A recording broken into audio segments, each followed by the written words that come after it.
I'm delighted to be joined here on Celtic Exchange today by Brian McLaughlin of Celtic Supporters Limited. Brian, welcome to the show. How are things with you and how are things at Celtic Supporters Limited?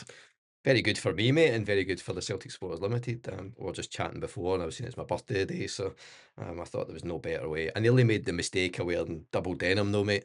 Before I came in, Let's have a look. I nearly went for shaking Stevens right through, and I thought I better not because I'll get abuse for whatever I say here, so I didn't want to get abuse for what I'm wearing. So, but thanks for having me, mate. No worries. How's it all going then? You guys launched in September, Yeah, more or pretty less. much, mate. How's it been? So what are we, maybe kind of 9 months down the Yeah, track? we sort of say the first 3 months were the infrastructure, building the sort of our foundations of the CSL, and then this year, 2026, is more been about right. What are we actually doing, and how are we going to do it? And we were acutely aware that there's a variety of different organisations within the Celtic family that you can follow and support, but we wanted to come at it from a perspective of we think there's a fight and a battle to be won, and we're going to do that through the corporate governance route. And ultimately, there's a piece that we want to make sure that we educate fans on what it means to be a shareholder and what it means and what that actually means collectively, what we can do as a unit. So that's what we're focused on. So just in short then, tell me why you guys felt there was and is a need for a body like Celtic Supporters Limited. Yeah, I think we sat down as the four directors sat down and we had a good chat about what sort of essentially the fan base is made up of, and we tried to sort of segment the fan base into different factions because we all know they exist, and we all know that fundamentally there's some people who like going about things a certain way, and there's people that don't want to do that. And what we thought was actually the silent majority, for want of a better word, was probably more the sort of a moderate fan who didn't like what was going on, but didn't want to go about it in a sort of a protest way. So there'd be some things they liked, and then there'd be other things like that's not for me. So it was divisive. Whereas we thought, how do we not be a divisive organisation? How do we try and unify as much of the fan base as possible? And that was ultimately what CSL has became. You know, a unifying body, a unifying voice that we try and represent the entirety of the fan base, regardless of your political views, you know, the views on the pitch, whatever it may be. Because we know success also tilts fans. Success can well, I'm not really bothered about the protest because we won the league now, you know. But actually, at the core of that is still got to be how do we help change what's going on inside the club, and that's what we're focused in on. I know you've had some early meetings with members now, Yeah. online stuff, Zoom stuff, as well as an online presence now. And have you had much pushback, much negative pushback? And if so, what kind of stuff? I think the pushback has primarily been around, you know, how do you differ from, you know, the trust or the collective, or you know, why do you not want to just back them and go down that? That's really been the only criticism. Um, the sort of a I wouldn't call it criticism, but there's a vibe within the Celtic fan base also that are you really going to be able to do anything? Can you really you know, can you really help push change? And again, that's for us, that's an education piece. So what would this change actually look like? You know, we're not saying today we're going to change the entirety of how the club's run and who are on the board, but slowly but surely we can start to have an impact on some of those decisions, and that's the foundation of CSL. So criticisms, yeah, I mean, I'm sure I've been called Baldy B a few times and stuff like that, but that's fine. We can take that. You know, when you put your head above the parapet, as I'm sure you know, you're there to be criticised. But fundamentally, the backing's been great. The supporters have been so positive. The membership's growing. You know, we were also acutely aware that these things work well in crisis, and we're not necessarily in a crisis in terms of the financial Mhm. status of the club. On the pitch, we're certainly in a crisis. But we know that memberships can ebb and flow based on those crises, and we're like, well, we've not got a necessarily a financial crisis that folk are going to be like, change the board, sack the board. But there was this element of the board is fundamentally not working for the fans and for the shareholders anymore, and ultimately we need to get a change. So that's, you know, that's what people tell us. Yeah, and a lot of folks, some folks try and compare these times with 1994, and they are completely different. Back in those days, there was an existential crisis. That is far from the case now. We've got more money than we know what to do with it, and that kind of is a problem. Yeah, We've got all this money, and we're not reinvesting back into the club in many ways, and we'll get to that. yeah. You mentioned there, Brian, the Celtic Trust, the Celtic Fans Collective, and there's also the Season Ticket Alliance Yeah. Trust. That's Willie Hockey's venture alongside Paul McStay. What is the difference? That would have been a key question for me. Mhm. What separates you from these various groups? Yeah, I think what I said earlier on about that sort of a foundation of the CSL, we are focusing on the corporate governance and how a business is ran and should be run. So all the elements of that, from the way the board members represent the shareholders, that's fundamentally important. So do we think our board represent the collective shareholder power? No, they represent pretty much one or two shareholders. Mhm. We need to make sure that that voice is heard. So how do we do that? And the only way we believe we could do that was through talking their language in a corporate governance and in the boardroom environment. Because actually, we looked at all the other things that were going on, and it was having a modicum of success, but it wasn't really impacting. The protesty stuff is big bang and noise, and it creates a lot of sort of a visual audience and things like that, and you get a lot of feedback from it. But actually, what happens is Celtic know they just keep going, and it'll fade away, and it'll fade away. Successful in the park, I think that's very much the foundation of the sort of a club is that successful in the park, and a lot of the dissenters just dissipate. Whereas we were like, as an entity, as the Celtic Supporters Limited, we were focused in on how do we make sure that what we do is lasting and has an impact not only in points of crisis, but actually we speak for a fan body on a continuous basis. We can have a shareholding that is meaningful and impactful, and a variety of different reasons. So I think that's where we differ. We are focused solely in on that and nothing else. Season Ticket Alliance is what it is, Season Ticket Alliance. So it's not necessarily, I know they've talked about maybe widening it out, but it's not necessarily representative of the entirety of the fan base. And the trust for us has always been that sort of a balance between activism and corporate governance. And I think that, again, that's a differentiator for us. We want to just be focused in on how do we help make this company and club better than what it fundamentally is just now. So I've been along to some of the Season Ticket Alliance Aye. meetings recently. Spoke to Paul McStay a Yeah. couple of weeks ago about it. And is it too simple for me to say that the Season Ticket Alliance, their focus, as the name suggests, is on Mhm. the 54,000 season ticket holders and trying to mobilise them, whereas you guys are trying to mobilise shareholders, Yeah. in essence? Yeah. I mean, if you think, when you look at the shareholder register, and it's a potted variety of names from all across the globe, and we know that not all of those shareholders will be season ticket holders, and not all of them will live in the UK, so they Mm. don't get to go to games. And we know the diaspora of Celtic fans is a global fan base, and what we've sort of said is, like, we can focus in on small pockets of the fans, so the protesty kind of a stuff will always be a smaller pocket.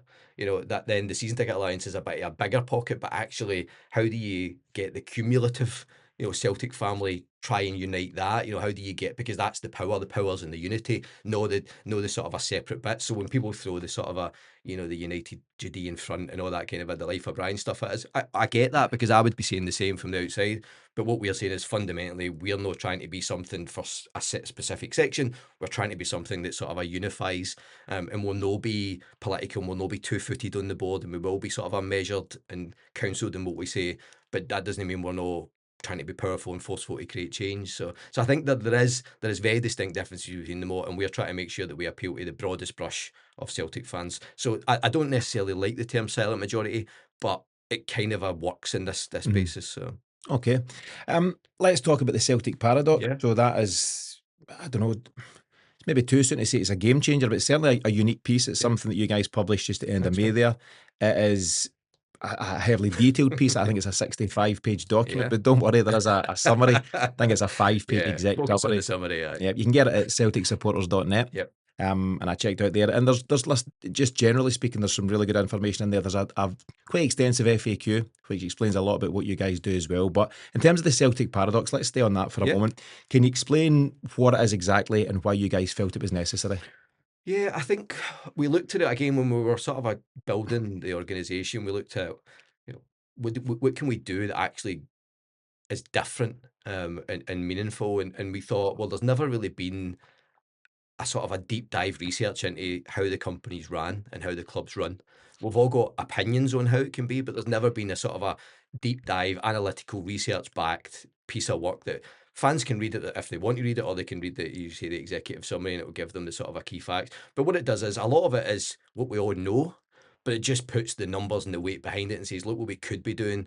And look, and we all know that we think of other clubs and we go, "Oh, why don't we do that? And why don't we do that?" So what we've tried to do in the Paradox is present that in a way that says, there's some things we can do and we can be different and we can be, more like X, Y, and Z club. And there's other clubs that we can aspire to be because the bar's higher, but there's challenges to be in that, and try and set out this sort of a very pragmatic outline of a sort of a look, this is who Celtic are, this is the opportunity that presents itself, here's the challenges that it faces in its market, but actually here's all the opportunities that it's no actually taking advantage of and maximising. And ultimately that's what we said, if we come out to the fans with this sort of a heavily researched, detailed paper that says, look, we've dug in and we've got as much information as we possibly can, and we're trying to present it back in this sort of a factual way that says, here's the good and here's the bad and here's the ugly, Yeah. and then put forward this proposal for change. How can we actually try and get some of these things enacted? Because otherwise what we're doing is we're just howling at the moon, we're just shouting into a vacuum, and we've been doing that for a long time and it's not working. Yeah, I mean, just as you explained there, it's not to say that the club aren't doing certain No, things no, well, not at all. Yeah. but it's maybe more about the fact that as a club, we're maybe not maximising on this huge potential that Celtic have, and there's certainly things we could be doing better. I think there's a short summary that says that it's the Paradox is a strategic view of Celtic, and it highlights the gap between what the Celtic brand is worth and what the business is allowed to earn, Yep. and that is the Paradox. Yep. So, as we kind of got into a wee bit more detail, what are Celtic doing well, Brian, at this moment in time? What are the Yeah. good things? I mean, it's hard to look at the financials of the club and no think they're a positive. It's hard to think, well, you've got 70 million in the bank, you've got 140 million of revenue coming in. There's a lot of positives there. And ultimately that is something that you have to shine a light on. It's very sort of a sustainable, it stays within its means. It's lauded across Europe as one of the best run football clubs. And you actually, as a company, it's hard to argue against that because of the metrics. So that's great. And we're all for that. And we're happy to point that out. But what we keep focusing in on at the CSL is, what could it be doing better? So what could it have done? So there's the things that are doing really well. So, you've got this sort of a revenue stream that are you maximising it? Let's look at that in a bit more detail. We don't think so, but it's pretty strong in terms of pretty much in Scottish football, but actually in a sort of a European sense. You balance the books really, really well. You try and spend within your means. You stay within FSR really well, and all these sort of metrics that everybody's interested in now. But again, could you be doing more with that? You've had pockets of success in recruitment, and we'll point that out. We've done well in some of our recruitment policy, and there's things that we could do better in that we believe. But ultimately, we're saying this is the good stuff. Let's do what we're doing here, do more of it, and actually take advantage of some of the stuff that we don't think you're doing and could be doing more of. And we're not saying by any stretch of the imagination this isn't a throw all your chips on the table and go for broke, because we don't believe in that at all. None of us want to go back to 94. None of us want to be back in that era again in the 90s.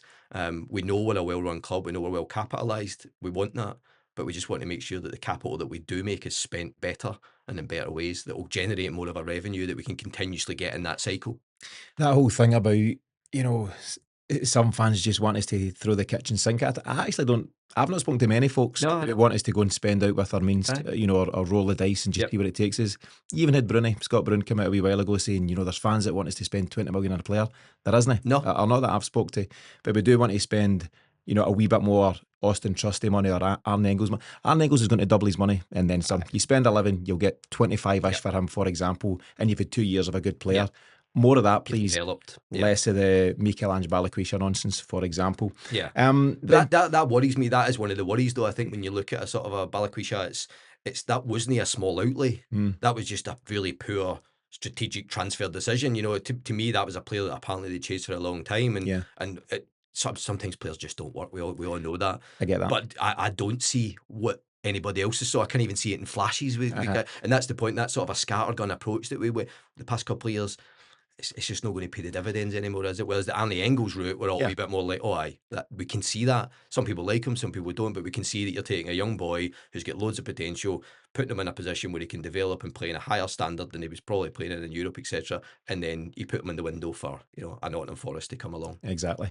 While we're in the Balikwisha ballpark, there's a Joel Benfica who we tried to spend money on in January. I think we tried to spend 4.5, 5 million. Yeah. Only got him on loan and that's not Only. worked out. And geez, and he'll go back, but that would have been another burning of £4 or £5 million. And I agree with what you said. You know, it's fair to point out, and I think Alex Ferguson famously says if you're getting 1 out of 2 transfers right, you're doing Oh, well. aye, really well. Aye. We're maybe getting 3 out of 12. You know, we're maybe 25% strike rate. So Yeah. work to be done there. That scattergun approach, I think, and we've talked about this, and as fans and mates, you all talk about these things, but there is no. It's hard to sort of be unique in modern football now. It's hard to have a unique transfer policy or try and shop in unique markets because football's so open. You know, stats is full of Jamestown model, all these things. Aye. Analytics is just so prevalent. So you're not going to have a sort of a monopoly over a certain market anymore. It just doesn't exist. We've done well. I mean, I think I've said in the past, you know, the Japanese venture was a successful venture, but was that by strategy or was it by luck? You know, was Ange in the scene that Ange was in the frame as a potential manager? So when they got him, it was like, well, actually, that opens up a Mm. market to us. Or was there a strategy 3, 5 years ahead that says, you know, let's look at the Japanese market from a footballing perspective and can we take, you know, opportunity and develop that? That's the bit that, again, going back to the sort of a strategic vision of the club, it seems very tactical and short term. We react to things, we don't plan things. Yeah, because I think, you know, we chased Eddie Howe for long enough, Uh-huh. and had Eddie Howe come in, I don't think you see Kyogo and No, Rail Hutati and very Dyson doubtful. Maeda.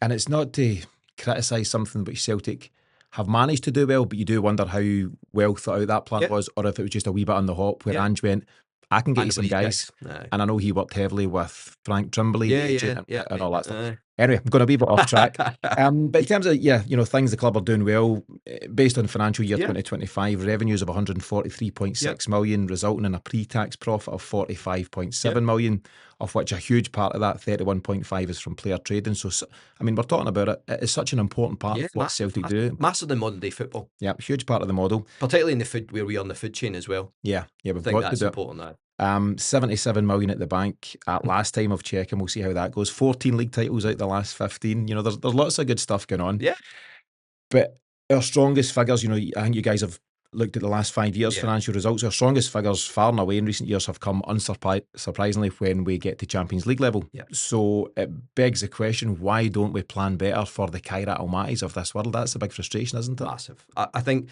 like, I mean, the financials are blatantly obvious. The years we're in the Champions League, we do really well. I mean, it's no, you don't need to be an accountant or a financial analyst to work that out. We all know that's going to come with the riches, and more so riches than it's ever been. So the fact that the club plays a bit fast and loose with that is really worrying because, you know, I'm not saying again you go out and you spend, as we've talked about, you spend fortunes to get players in advance of progressing into the Champions League. But what it appeals to the fans, I think, is that they just sort of go, right, well, that team won last year. Let's just see how it gets on this year, and then we'll make decisions after the Mm, event. And that's no strategy. no. That's just reactionary, and that can't work for a football club. It's because we can't then just go, well, do you know what? Right, well, that's no what. So let's just bed down, stick. We'll win the league again this year, and we'll go again next year. The fans aren't going to accept that. Our benchmark should never be dominance in Scottish football. It should, if we think about the last, you know, 14 trophies and 14 leagues in 15 years, but in Europe we've not really made any meaningful progress, and certainly no a sort of a continuous progress. There's been bits where it's went a bit better and bits that it's went worse, and that's the worry, that our benchmark, or the board's benchmark, we believe, is fundamentally dominance in Scotland, and we'll go into Europe and we'll have a party when we're there and we'll make some money and then we'll try and rinse and repeat, and hopefully we do it next year. Yeah, this whole buying players after getting knocked out by Kairat, for example, it's just so frustrating and it's so unnecessary. And it's like, again, we're not saying spend 20 million, you know, No, speculate to accumulate that way, but can you give us a centre half and at least a number 9, aye. and we can try our Aye. luck from there? Just again, that all says to me that strategically, and I keep using that term, but strategically it doesn't look. There might be a strategic plan, Hmm, but it just doesn't look like it. no. So see if the plan is to just dominate Scottish football and participate in the Champions League when we can, and take advantage of some of that, you know, transfer model that we've talked about, then just say it, just vocalise it, and the fans go, well, do you know what? We know where we stand. This current board is not going to make sure that it's not going to say we're going to try and be in the Champions League every year, and we're going to make sure at the end of every season we're going to enhance the quality of the squad to make sure we're participating next year and hopefully progress further. They're not saying that. So when you leave a gap, folk just fill it where you've got no ambition for European football. You're just happy to be at the party. Yeah. I think I'm right in saying that one of the resolutions from the last AGM, and maybe we'll get to that, maybe we won't, but not a lot happened. Well, not a lot productive Not happened on the productive day. anyway. Aye. One of the resolutions was the request for the club to be more upfront Yeah. with maybe a 3 or 5 year strategic Yep. plan. And that was voted down, as most resolutions are voted down 98% Yeah. against, which is kind of generally the norm at this moment in time at AGMs. Why do you think the club don't want to put a strategy out there? Is it because if you put it out there and fail, you're there to be shot at, or what do you think? But again, that to me is a sign of a sign of fear. And I'm not saying that, and nobody thinks. I mean, again, educate the fans, and say, look, we've got this vision for the club as where we want to be in the next 3, 5, 7, 10 years, whatever it may be. And everybody needs to understand that you can. I mean, we can all do it in our own life. In 5 years' time, I want to be here, but guess what? Life throws stuff at you, and you've just got to deal with it. So you have the strategic plan that says these are ambitions, these are targets that we want to hit. And actually, this is what we're going to do along in that journey to try and make sure we hit those targets. But we also have this tactical plan, this short-term plan, that if things come in for the side that we didn't expect, left field, COVID, left field, Yeah. how do we respond to that? And you have to be prepared for that. So that's why you don't bet the house in black, because a COVID season can come along, or you can just have an anomalous season where it goes absolutely pear-shaped, and you've got to sort of go back to the drawing board and start again and try and come back. And we've been lucky we've been able to do that in Scotland, because we are a sort of a one-horse race much of the past 15 years. But the reality is you need to have that sort of a strategic vision that fans can all back. Investors can also back that. Mm-hmm. Players coming to the club can also back that, because they can go, right, well, I know if I want to stay here for 2, 3, 5 years, I know where this club's aiming to go. Now, I'm sure they're all sold division. Come here, we'll put you in the shop window, you'll play in the Champions League, you'll win trophies, and you'll get your move to the Premier League or German League or whatever it is. And that's fine. I get that. But what about if you actually want to have a bit more ambition and say, well, come here and actually give us 5 to 7 years of your career. We'll bring you in at 21 and we'll sell you at 28, 28, 29. We'll get some of the best years out of you. We'll still sell you on for a good profit because you're still in your prime.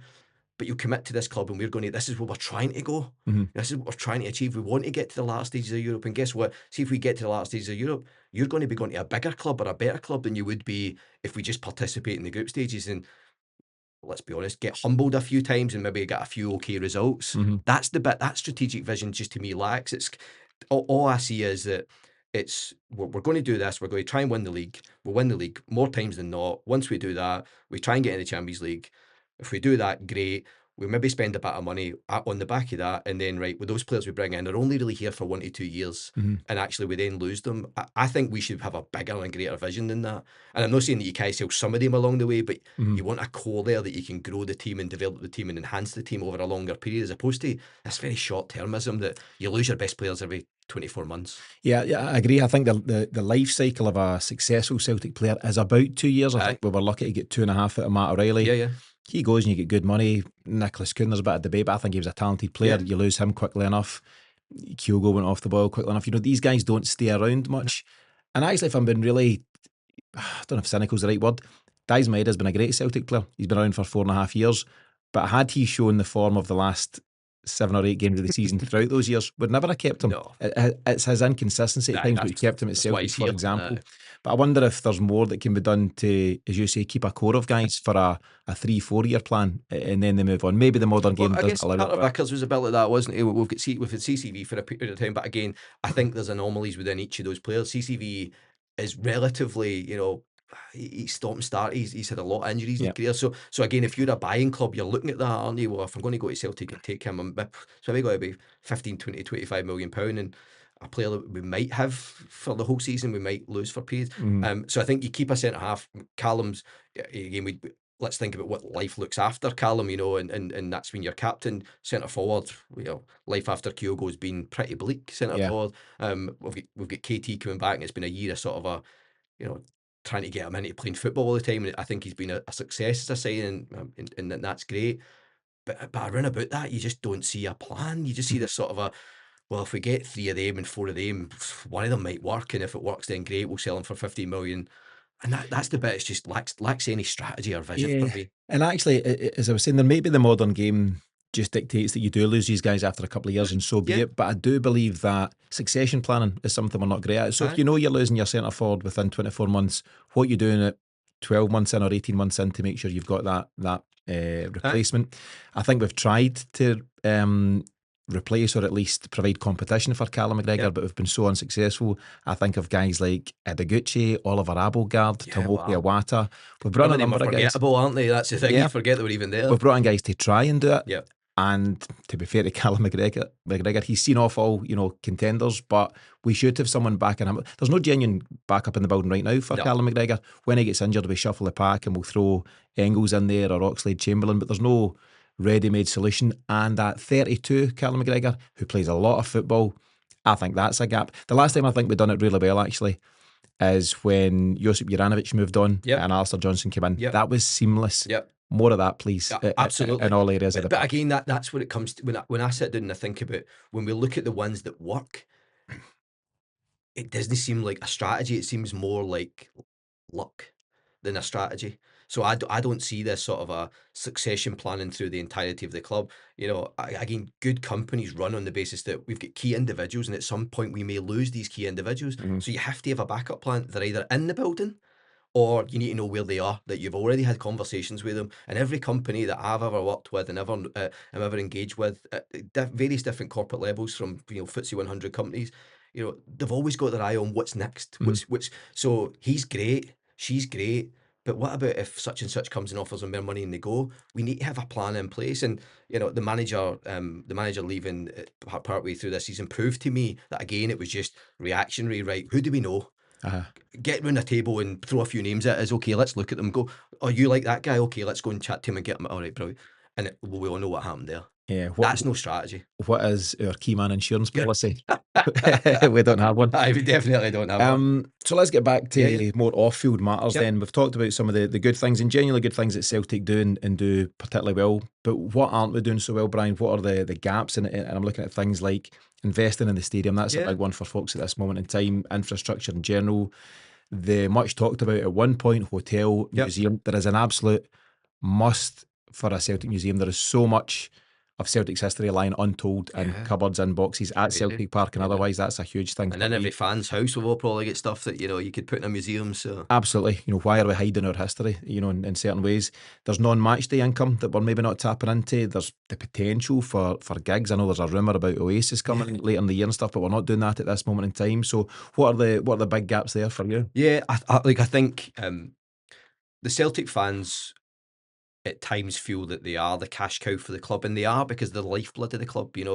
A football club is survives on the basis that the fans put money into the club, to watch the team on the pitch, and spend money in the confines of the club and the stadium. And when we think about, and actually, watching some of the World Cup games, and you've seen the fans, and I'm not saying you want to go to that level where it's over advertised, and every second of the game sort of completely immersed in sort of a marketing.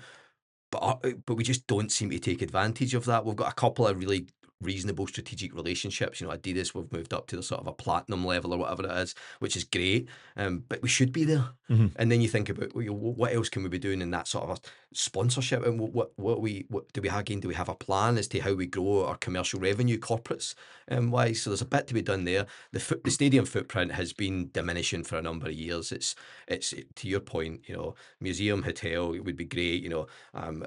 Somebody had posted on the CSL Twitter page about they went in the stadium tour, and it was like going round an old bowling club. You're going round there and you're saying, look, I'm not saying it all needs to be glitz and glamour, because history, there's an age, and there's stories on those carpets and on those walls and stuff like that, and there's something important about that as well. But actually, a club of Celtic size and scale, with the global footprint that it has, we should have fans from all around the world want to come to our stadium to experience what it's like to be a Celtic fan, either on match day or a non-match day. I've been lucky enough to go to stadiums in different places around the world, and you go and you fundamentally come away and go, how can it not be like that? I've been going to Celtic Park for 40 years nearly. How can I not have a similar experience as a fan in that stadium? I've got a 3-year-old daughter coming up, and I'd love to take her to Celtic Park. But I'm a bit like, is it really is it a good environment for her to, uh, the day going to the stadium, there's what's to be done at the stadium, so I can go to the shop and spend some money, but that's kind of it. There's nothing else. There's nothing else that attracts me as a consumer to that. I don't spend any money in Celtic whatsoever outside tickets. I don't buy strips. I don't buy any merchandise. I don't buy any stuff at football at the games because there's nothing there that really appeals to me. Because actually, I think people want more from a consumer journey now than what they're currently getting, and we just don't provide that in the footprint. And I think that's exactly it. So just in terms of the stadium tours, I know some of the guys involved, Yeah, they're the really guys are great. I've done it passionate myself. individuals and kind of live and breathe the club. And there's no issue on that side of things, but the tour could just be so much more. Much more. And actually, maybe that's everything we're talking about here, Brian. Everything at Celtic could be so much more. Yeah. It's great to be here. How good would it be to be here? And that's where we're at. We've set our own bar, right? And that's fine because every business is allowed to do that. But we just think, and I think collectively as a fan base, we think that bar just needs to be raised a wee bit. And it's no within the confines of realism that we can achieve that incremental increase. We're no asking, Nanies are saying we want to win the Champions League. We're all realists. Nanies are saying we want to compete in transfer fees with because football's went mental. English Premiership is ruined, transfer fees and club football player wages. I saw something this morning where Carragher was saying in 2005 he went from his basic wage was 40 grand a week, and the year they won the Champions League it was actually by the time all his bonuses he was 250 grand a week he was there, and I was like, Jamie Carragher 250 grand a week in 2005, whatever it was. Yeah. That's insane, and that to me that just shone a spotlight on how crazy it got 20 years ago and what it is now. There'll be players on double that, treble that probably if they have good successful periods. But all I think we need to do is for the custodians of our club, which is the board members, to sit down and go, where do we want to take this club, and actually have a vision for what that looks like. And if that vision is stifled by a controlling shareholder, then there has to be pushback on that. Why do you think you have the right to push back on every decision that we make? Why do you think you as a controlling shareholder has the veto over any good strategic plan? And collectively as a fan voice and a shareholder voice, job of the CSL is to try and unite that fan shareholding, represent that in a way that says we'll push back against the pushback, So if you want to come down and put resolutions forward that are all just lovely and flowery and you all just vote yourself back in and all your own resolutions, well, actually what we're going to do as a body is make sure that we're starting to chip away at that. And incrementally over time, we will grow our presence and we will grow our numbers and grow our membership, grow our shareholding, and we'll be a force to reckon with that you can't ignore anymore. And you're thinking, Brian, I think just, from some of the literature I've read, there's something like 37,000 shareholders. Yeah, Celtic when you look at all the different sort of individual share classes that are available, if you focus on the main one that most people bought, there's about 27,000 in there, 27,000 individual shareholders, and I think that's great. Look, everybody bought shares for a very specific reason. They didn't buy shares in Celtic to make money on their pension and stuff like that. It was to own a piece of the club at its lowest point, its lowest ebb, to help, we all stood up and backed the club when our club needed us. And that was great. So they didn't buy it as an investment. They bought it as an investment in the soul of the club because they felt part of that soul. And that's great. But ultimately, the directors from that point have used that as a sort of well, that's all it is. It's just a emotional attachment. They don't really know what that means. They're not buying it to have a vote. They're not buying it to have a say-so in how the club's run. But actually, as a shareholder, that's what it means. Yeah. It means you've got an ownership stake in that club that gives you a voice, that you're allowed to represent your beliefs in how this club is run. And we've got 27,000 of them and one individual shareholding that we can collectively bring together and say, look, guys, we just want more, we want better, and we don't think the way this club's been, the stewardship of this club has been the way it should have been. We think the bar should be higher, and we think there should be a strategic plan, and we think there should be better communication, and some of the stuff that we all see going on with the fan media being sort of a stifled and media people being banned, and and the board sort of are turning a blind eye. I talk about just putting their tin hat and the rear defenders on. That's what it feels a bit like to me, that the noise will die down because success will come on the pitch, and the majority will become a minority that will be disenfranchised, and we'll just carry on. And there's always going to be that pocket of we can do more and we can do more. I think this time's different. I think there's a bigger voice than there's ever been that says actually we want change.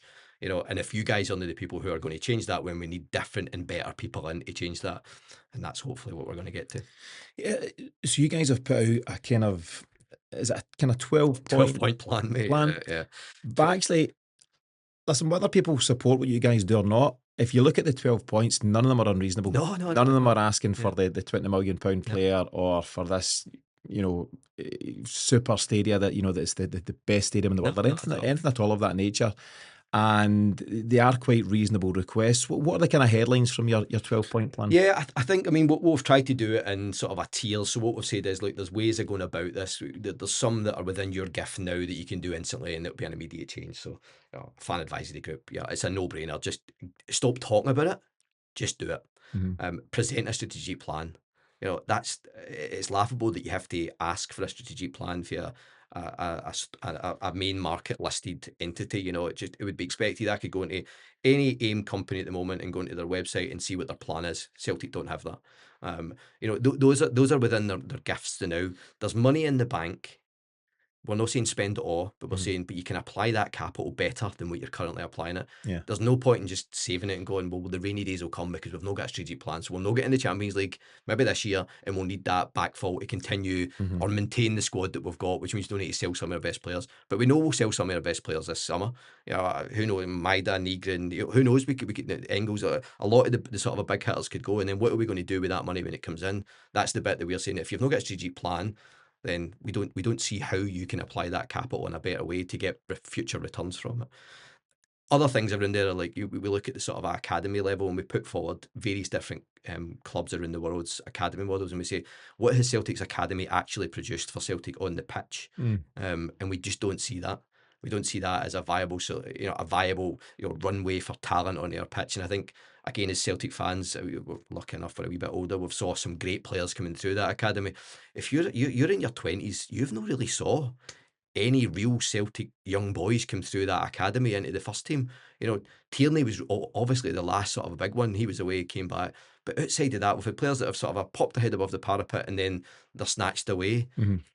And again, from a strategy point of view, we keep thinking, well, if those players saw that there was a runway and a pathway for them to become a Callum McGregor, then they'll stay.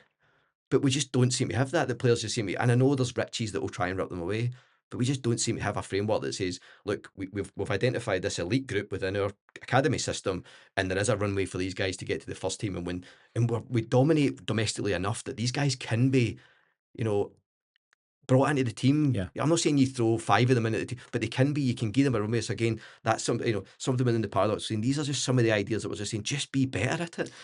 Yeah, I mean, I think you're right. We've got the KT's a great example, but KT made his debut about 10 years ago. I know. So, and you get the 25 million, and that's great, and he does well. And Callum McGregor, longevity there, James Forrest, all good. Yeah. But these are now becoming dated examples. Very dated. And I wonder if you're a kid in the academy today, who's the poster boy for you? Not the guy who's 30, 31, 32. Who's the 19 and 20-year-old that is just a wee bit ahead of you, and you can say, look at such and such making it, I can be the next him. None. And that's not quite happening. And you've benchmarked against various clubs across the continent, and there's clubs like Bruges and Copenhagen. Yeah. But the one that stood out to me was Benfica. Yeah.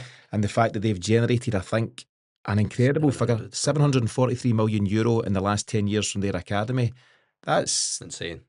So I'm not saying we need to get there, but can we get halfway there or even a quarter way there? What are we getting for the young boys that are coming through? What are we getting from them when they go down to England? We're getting a notional amount of money. It probably pays for the fuel in Dermot's private jet for a week or something like that. But the reality is that's the sort of the platinum model. Where we get right. We're not saying we get there overnight. But what we're saying is have ambition to get there and show us what the plan is to take it from where it is currently. So you're right, mate. I mean, if you're a 16-year-old currently sitting in that academy system at the moment, who are you looking at and going, I can be them? What you're looking at is probably going, well, such and such left when he was 19. He got a bit of limelight. He left at 19. He went on to play down in England the Championship. And I think that's what our academy players are probably seeing Celtic as. So they're not only players that we're signing, seen as a stepping stone onto a bigger league. Players that we're bringing through our own academy system are just saying, I might actually leave before I even make it to the first team here. I'm just putting myself in a shop window at 16, 17, 18. And I'm not really, almost I'm not saying they're no caring if they get to the first team level, but actually is that a true ambition? Or the flip side of that is they're going, I know I'm never going to get there. And then what sort of culture is that they have where you've no got a sort of a opportunity to shoot it, Yeah, I think they've got a thing at the new Barrafield, to call it that, and they've got the James Forrest and I think even Kelly Clark from the women's team to inspire the young ones. But is there more relatable examples, more recent? That's a question. James Forrest is a 34-year-old guy. Now he's won everything that you can win in the game, and that's fantastic. But is he relatable to a 16-year-old kid coming through at Celtic now? Mm. There's loads to be learned, but we've all been 16. 34 seems like an old guy.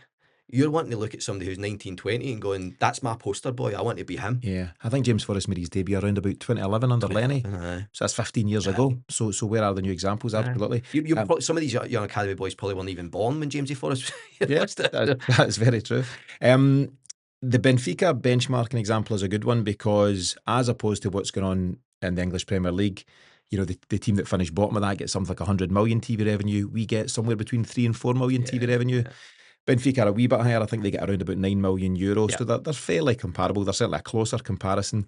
But they've got another thing going on which is pretty unique, and it's their membership scheme where I think they've got something like 400,000 members paying €10, give or take, a month. Yep. To be part of the club. Do you know, what do they get for that? Like, what's the... Well, effectively, it's very similar to what we're trying to build at CSL. I mean, they own a stake in the club. They own a big percentage of the club. The club just sold a part of it to some private equity guys. But again, that was ratified by the members. They had to sit collectively and go, we think this is a good thing to do.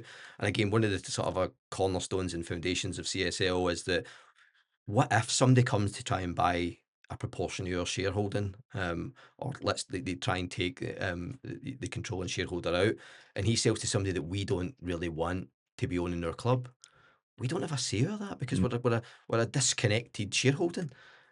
Whereas if we can bring that together in the way that Benfica have, where they've got this 300, 400,000 members paying €10 a month, that buys a share in the club and buys a stake in the club, they then have a say in how that club is not only ran strategically, but what the future of that club looks like and who can potentially own that club. So, let's say somebody, a sort of a left field offer comes in and our controlling shareholder decides that he wants to sell. And he goes, that's a good offer. I don't know, 400 million quid. And he thinks, that's great. I'll buy a golf course or something. And he takes the money. We can't stop that currently. That would just happen. And guess what would happen? He would make the shareholding, all the big shareholders would agree to it, and then he just takes out all the wee shareholders because it's a sort of they've got no choice. They're coming along and they're taking. So then this new entity owns 100% of your football club, and we've currently got, that gives us less say than what we currently have. And that's a very frightening proposition. So I'm not saying we need to move to the 50+1 model like Germany or the Benfica model, but we have to start making inroads, because if we want to have a say in how our clubs run, we have to unify. We can't have this disconnected, disparate shareholding. There has to be one body, and it will be different, and there'll be different views and different opinions, and that's okay.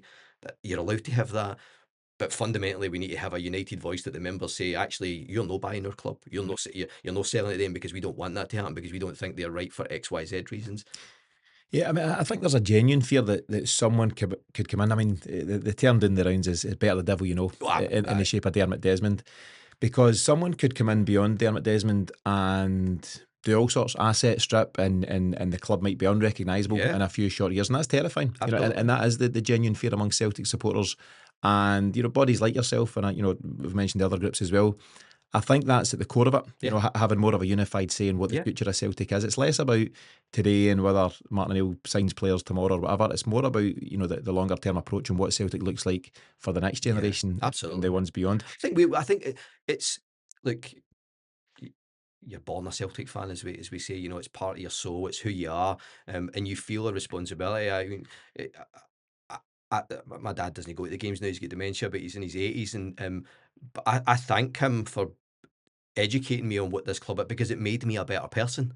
I got to meet some fantastic people through my life going to watch Celtic, people that I still have as good friends now, people that I call on as mentors and everything else, and people that have been close to me as a family member, and when good things and bad things have happened, they've been there. Celtic is far more than just a football club for us, and I think it's incumbent upon us to make sure that the next generation of fans has got what we've experienced and gets to experience what we've experienced. You only have to look across the city in Glasgow, where there's 20-year-olds who have never really seen their club. Their new club, but they've never seen their club winning anything, and I don't think that's what we want this club to be. We want the soul, the heart of the club still to remain. We want that heritage to be, almost set in the foundation stones of who we are.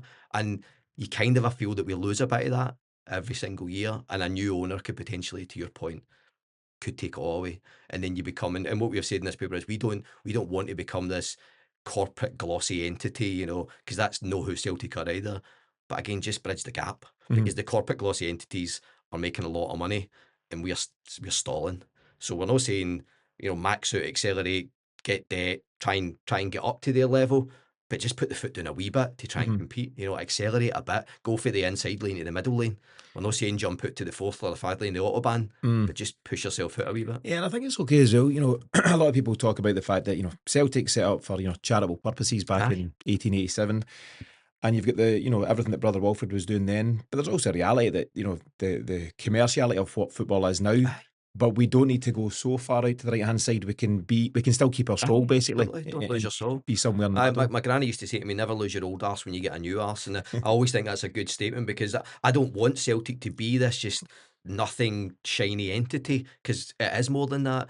We use Tottenham in the sort of a paper as a sort of a benchmark, and the reason we use that is because they're a well-run football club in terms of the financials. They don't overspend, but they've created this fantastic stadium where people can go and spend the day and spend money, and and the club can benefit from that. The corporate entertainment, which again, we don't want to lose the soul of the club, we don't want loads of corporate, but again, give people the chance to come and spend money. How can you expect to attract foreign visitors if they can't get a season ticket, or they can't get a ticket to go and see the game?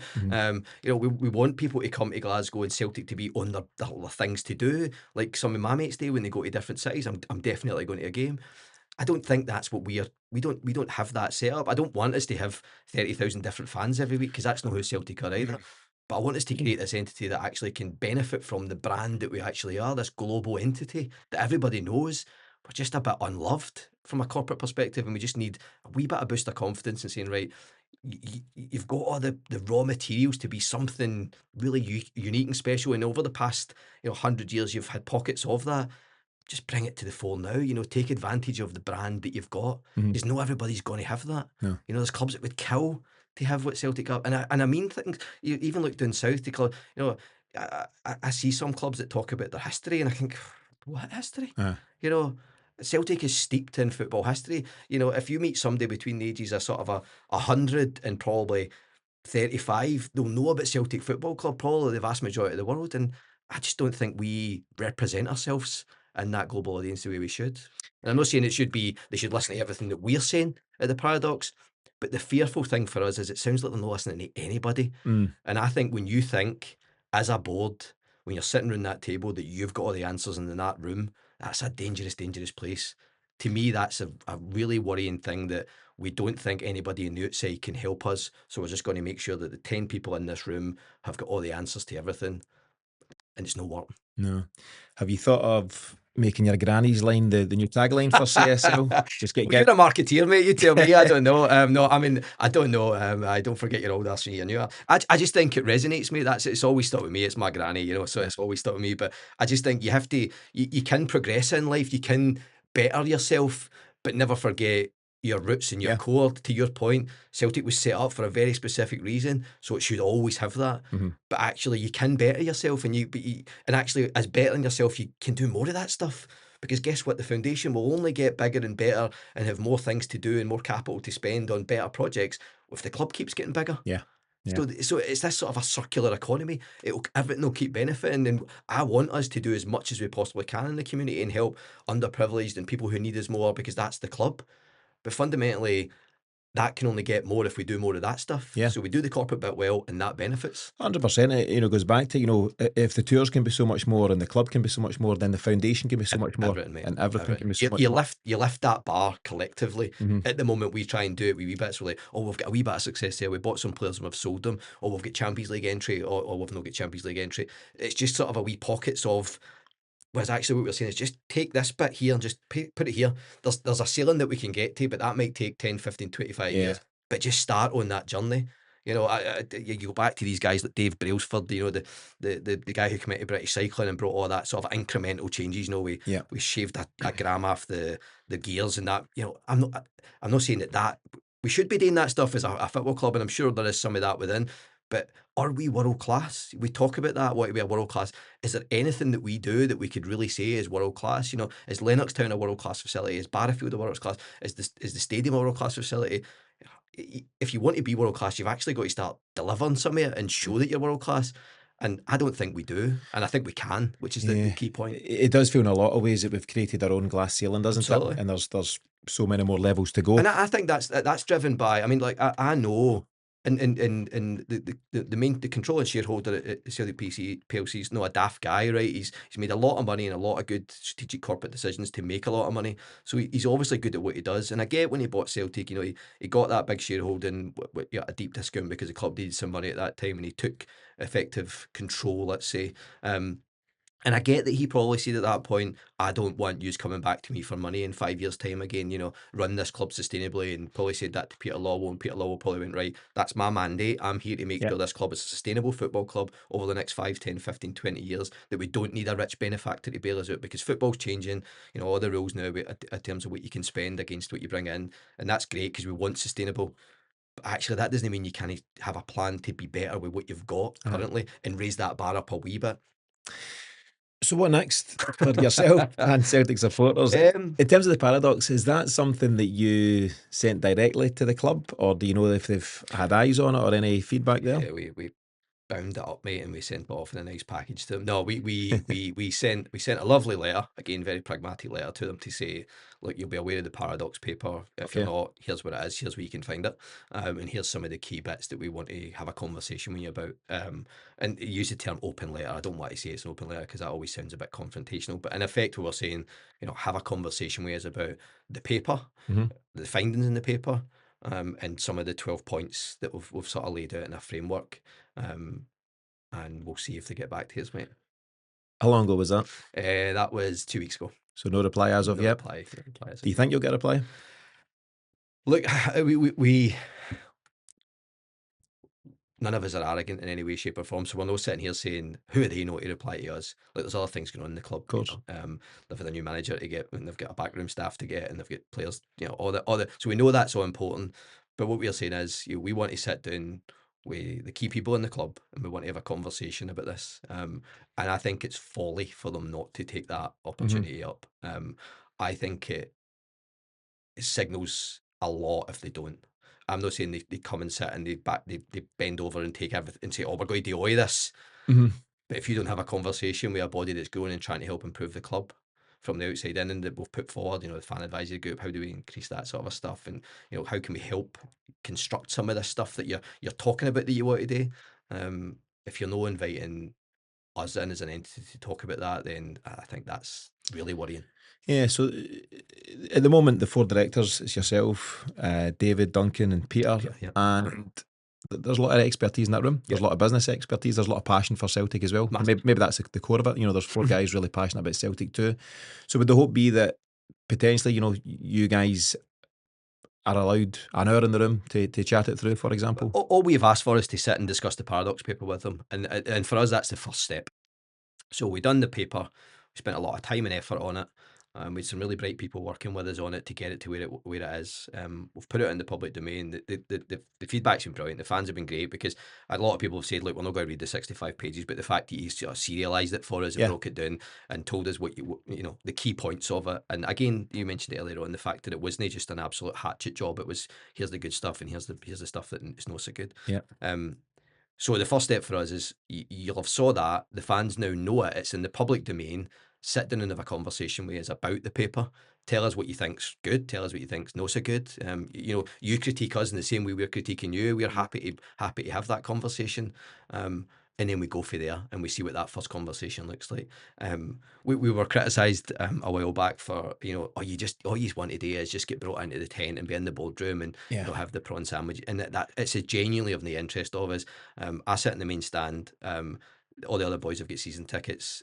We go with our pals. We've got no interest in being, you know, selling out our soul to sit in the second row of the director's box with a tie and a suit on. We're not interested in that in any way, shape, or form. All we're interested in is representing that voice that the fan have got but aren't using. And we think the first step of that is for them to engage with us in the Paradox paper. And then the next step for us is sort of at the AGM in November as well. Yeah, so I know you're building towards that. So what are the next steps then at member level, Brian? You know, how can Yeah. people get involved, and what is it you're hoping to build towards? What's the Yeah. next steps there? So I guess the key thing for us is we've got a strategic plan. Believe it or not, because it'd be I hope Celtic do a review on you guys and yes, absolutely hammer you. Tell you what you could be doing absolutely, better. mate. I know. Hopefully, get a couple of academics in to do the work that we've done.